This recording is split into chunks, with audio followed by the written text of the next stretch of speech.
the war is evil.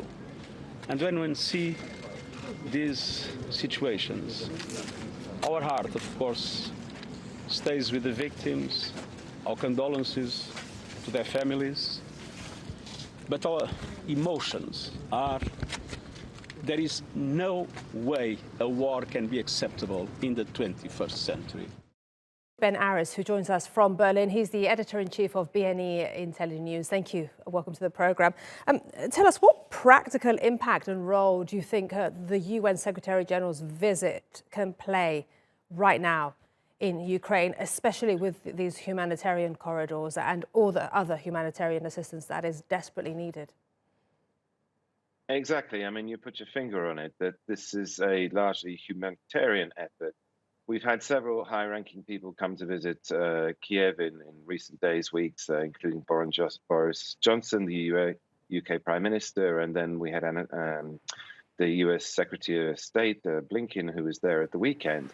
And those trips have been largely about military aid, bringing in weapons, heavier weapons, in order to support the Ukrainian forces in the Donbass and other hotspots like Mariupol. And also there's been some economic aid. However, Guterres is there specifically on a humanitarian mission.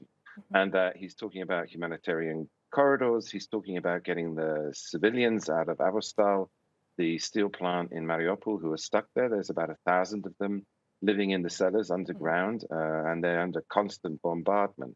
Ben, sorry to interrupt, but do you think it's a bit too late? Or what do you think about the timing? And can it really achieve something right now at the steel plants in Mariupol with the fighters, with the civilians trapped there? I think they're trapped. I don't think the Russians are going to let up, in so much as it's very important for Russia to finish the fight in Mariupol. It's in a strategic location between the Crimea and the main theater of operations that's going to be in the Donbass. And the Russians have about 10 or 11 battle groups tied up in that fight, and they want to release those men, about 8,000-9,000 men, in order to join the main effort in Donbass. And so they're not going to stop bombing. But it's never too late. I mean, the humanitarian crisis has been going on. You've got sort of 6-7 million Ukrainians internally displaced, 5 million have left the country, and there's 100,000 people stuck in the city of Mariupol, in addition to the 1,000 in the steel plant.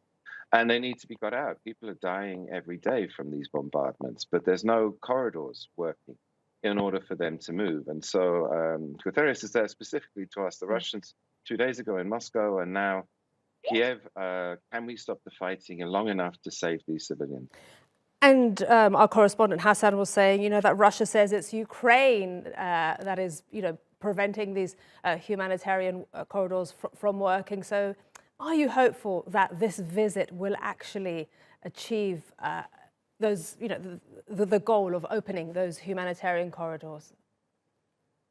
I'm afraid to say I'm not particularly optimistic. There's been several attempts to open humanitarian corridors, and some with agreements from both the Ukrainian and Russian sides. But when push came to shove and they tried to leave, there was still shooting, there was still shelling, and those efforts often failed. And so people trickle out in small numbers.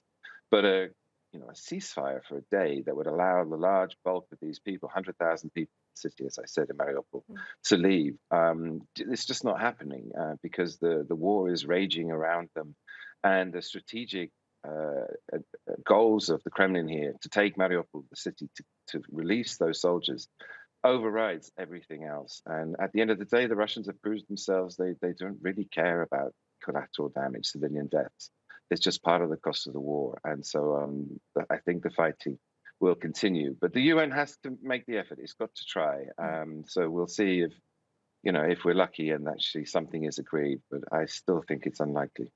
And more broadly, Ben, what do you think, the visits by such high officials actually achieve? We've seen, as you mentioned, the Secretary of State Blinken, prime ministers of different countries, EU top officials. What has that done practically to move the needle?